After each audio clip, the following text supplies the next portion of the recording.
She made this TikTok, and then a few days later her family was dead.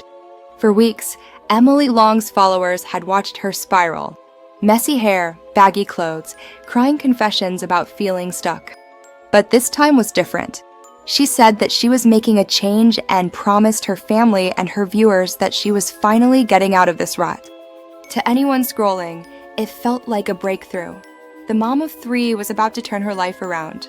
But just days later, police would walk into a scene that shattered that illusion forever. What they found inside the Long family home wasn't a comeback story.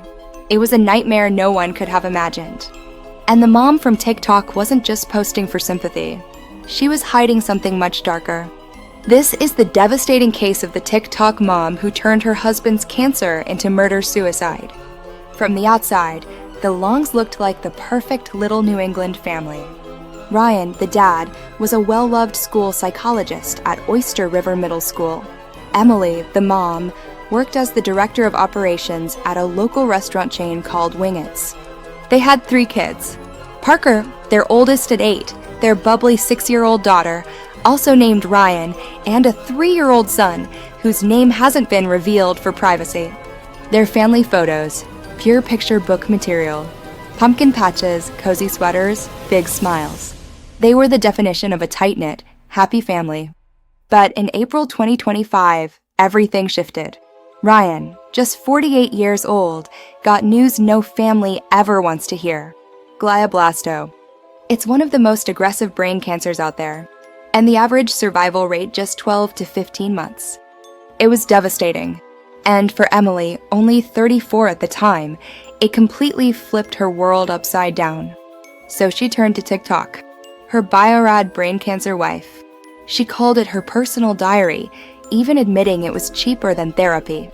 At first, the post looked like raw emotional updates. She shared videos venting about the endless doctor visits, the radiation, Ryan's swelling brain, the exhaustion, and the fear of living with no guarantee of tomorrow. It's just like, okay, now we have totally lost control. At least when he was going through radiation, I know that it's been hard on him. I know that it's been exhausting. His brain is swollen. He feels so many symptoms. That has been hard for me as a partner to watch. But now we're in a phase of monitoring where like reoccurrence can happen, where during radiation, it has totally halted. So I feel a lot of anxiety about that. And that's how it began. A wife, a mom just trying to cope and make sense of the impossible. But over time, her videos shifted. The tone grew heavier and the cracks in her perfect family image started showing. And soon Emily wasn't just documenting Ryan's illness. She was unraveling in real time. Some of Emily's videos are almost too heartbreaking to watch. They don't just feel like updates. They feel like goodbyes in disguise. Take one clip, for example. It's simply titled, "Watch Me Brag About My Husband for 7 minutes." That's exactly what she does. For nearly the whole video, Emily gushes about Ryan, her rock, her partner. The man, she said, was thoughtful to his core. She described him as someone who weighed every decision with integrity, who processed every angle before speaking, and who, in her words, was the most ethical human on this entire planet. But underneath all that praise was something a lot heavier. Emily admitted the hardest part wasn't just knowing Ryan was sick. It was knowing he probably wouldn't live long enough to enjoy the life they had built together. Now I'm just like, what a waste. Like, you don't even get to like live in like the fruits of your labor. Like, you've given me so much, and like I don't get to like show that to you and share that with you. And I think that's one of the things I'm going to miss. Like Ryan was still alive, but Emily was already talking like he was gone. Some people thought that was off. Others saw it as her way of coping, like someone who's grieving before the loss even happens. She also talked about the little things that made her marriage special. After long, chaotic shifts at the restaurant, she would come home, spill all her wild, "You're not going to believe the stories," and Ryan would roast her, laugh with her, make it all feel lighter. Those quiet nights, the jokes, the teasing, the everyday comfort, that's what she said she would miss the most. And you can tell from the videos, She really did love her husband, which is exactly why what happened later feels so hard to wrap your head around. But Emily wasn't just making videos about Ryan's treatment. She also let people in on how their kids were coping. And honestly, this is the part that'll break your heart. She explained how she and Ryan set their 3 children down on the bed and tried to explain the unexplainable. We just kind of sat on the bed and we said, the doctors let us know that it is cancer. And it's kind of a nasty kind of cancer in Daddy's brain. You can't catch it. There's nothing that Daddy did to make this happen, and there was nothing that you did to make this happen. Imagine being 8 years old and hearing that. Her oldest son immediately asked the one question every parent dreads.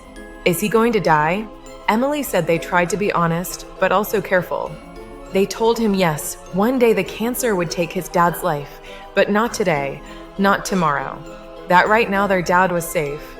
Her middle child, just 6, didn't fully understand, but clung to her dad, crying that she didn't want him to die.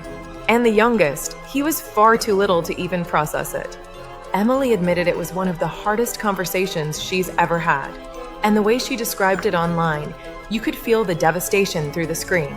Obviously, that's awful to say to your kids. And our middle, she kind of got it, but she also was just kind of like, I don't want you to die and I want you to be healthy.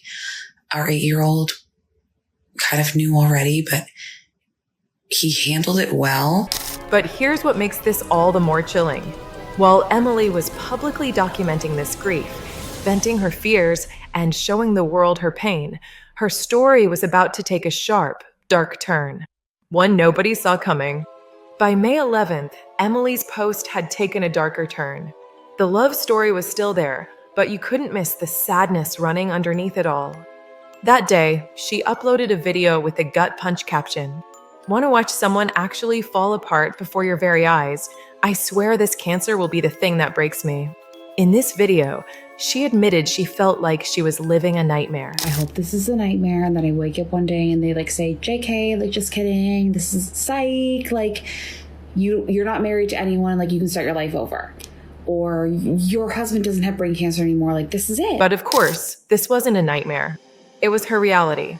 And it was crushing her. She confessed she'd spiraled into panic, stacking grief on top of fear, on top of exhaustion. Behind the TikToks, she was fading away. I do feel myself withering away. I am a person where when I'm stressed, I shut down. I feel sick to my stomach. I cannot eat, I cannot sleep, I cannot do anything until this problem is resolved. And obviously, this problem is not going anywhere. Then came the haunting admission.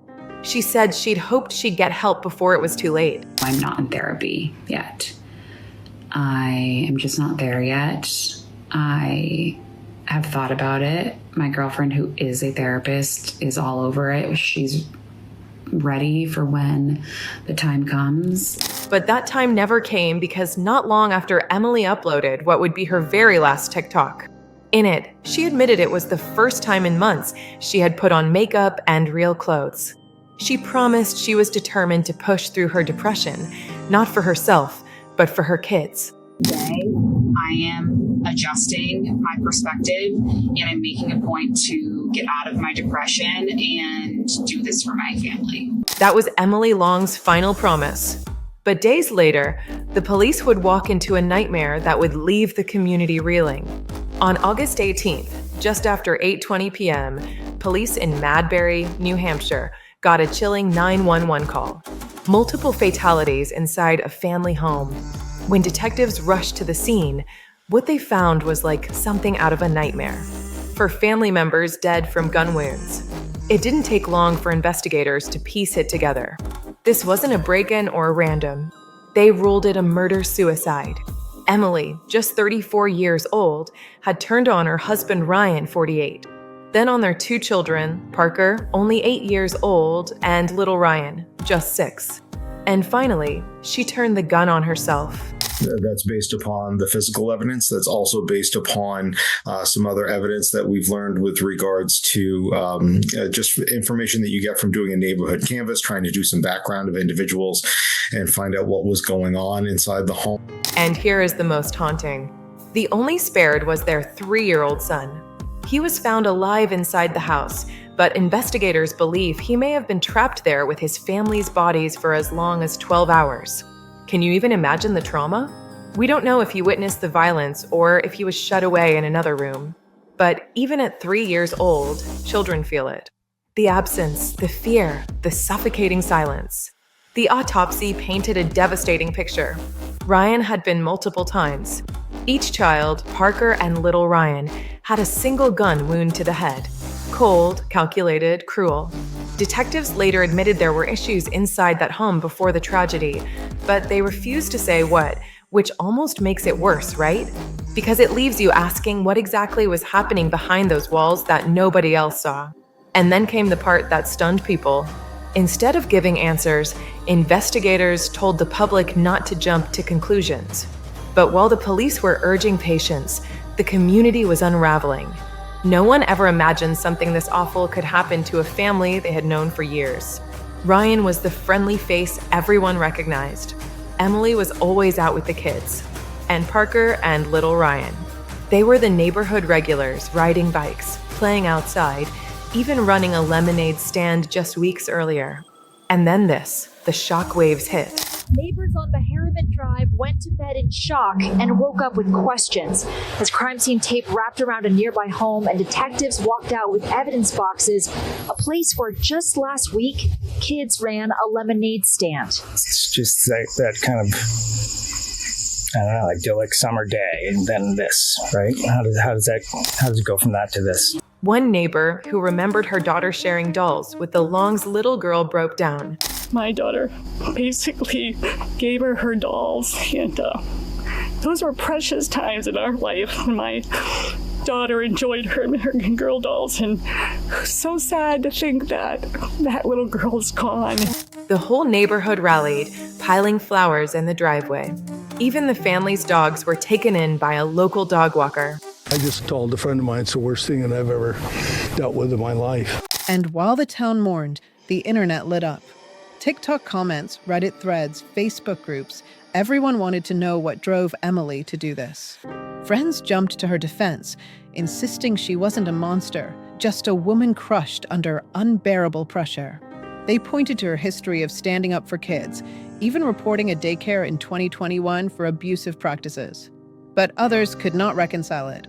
How do you go from TikToks gushing about your husband promising to pull yourself out of depression for your kids to brutally taking their lives? And that's the haunting question.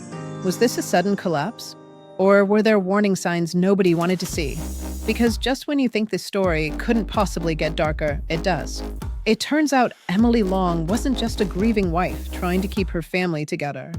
She was also hiding a devastating secret that, once exposed, would send shock waves through her community. After she died, her former boss, Derek Fisher, came forward to accuse her of embezzling $660,000 from her job at Wingett's, the local chicken chain where she worked as director of operations. $660,000.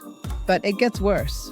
Derek said the whole thing unraveled on August 11th, literally 1 week before the tragedy.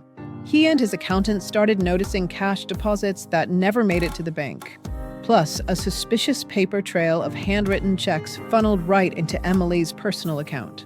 I felt like I had no other option but to go to law enforcement. And we were still doing our investigating on our financial end and looking deeper into how far this went back and, how much was taken. But here's the part that really stings.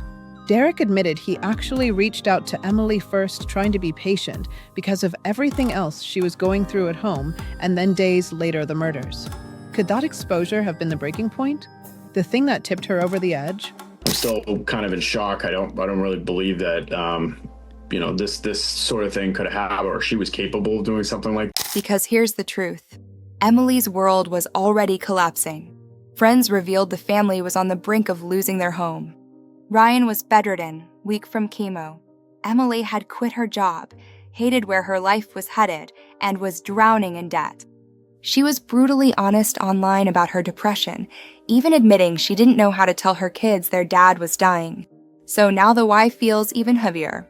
Was it grief, guilt, shame, depression, or all of the above? Stacked like dominoes ready to fall. But here's the twist. The embezzlement didn't start when Ryan got sick. It allegedly started back in 2023 before the diagnosis, which shifts everything. Because if that's true, then this wasn't just about grief. It wasn't just depression. It was about greed and selfishness. And here's where it gets chilling. Remember how Emily always said Ryan was the most ethical man she'd ever known. Always thoughtful, moral, and doing the right thing. So, did he find out what she was doing? And did she silence him before he exposed her? And then there's the way she killed him. Ryan wasn't strong. He was already fighting for his life. Yet, he suffered multiple gun wounds. Authorities haven't revealed where the shots landed, but think about that. It felt personal, like she wanted him to know exactly what she was doing. Why? And the questions don't stop there. Did she kill Ryan before the children or after? Did he try to protect them and that's why he was shot multiple times? And why spare the youngest? Was it because he was too little to understand? Too innocent to remember? The truth is, we'll never know. And maybe that's the darkest part of all. The surviving toddler is now living with relatives after watching his entire world collapse in ways he can't even begin to process.